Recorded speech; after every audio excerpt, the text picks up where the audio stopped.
Obama's game plan in 2012 is just like FDR's game plan in 1936. That's what we'll talk about, with a different outcome. FDR was overwhelmingly reelected. Obama will be overwhelmingly defeated. But he's trying the same game plan. What happened was, when the Great Depression first hit, Hoover was incompetent in how he dealt with it.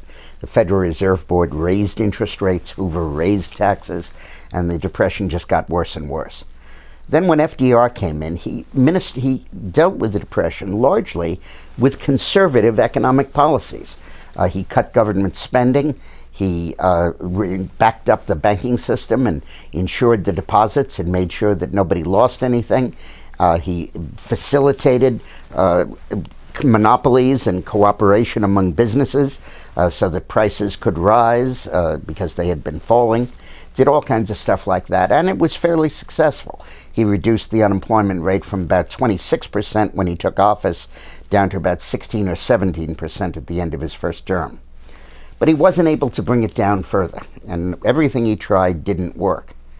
So Roosevelt in 1936 had to face the accusation that he had really not succeeded in eliminating the Depression.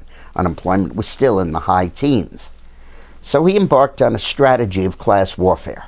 In his acceptance speech at the 1936 Democratic Convention in Philadelphia, he said, "Let it be said of my first administration that the economic royalists met their match, and let it be said of my second term that they met their master."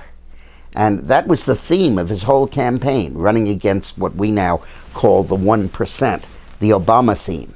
And Obama is basically trying to use this kind of special interest appeal and class warfare in the same way Roosevelt did.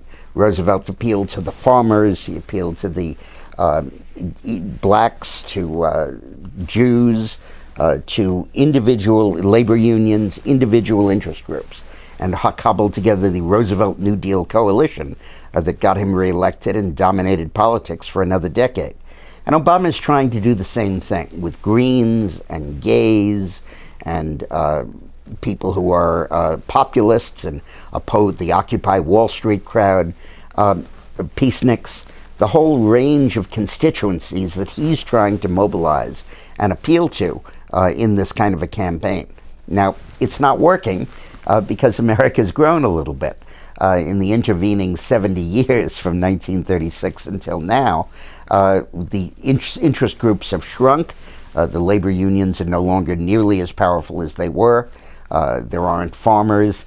Seniors are largely opposed to Obama, and gays and Greens and liberals and Occupy Wall Streeters and so on just don't amount to a majority. They don't even come close. They're in the high 30s at best. Even when you throw in a solid black vote and maybe a large-scale Hispanic vote, although I doubt that, the coalition just comes up short.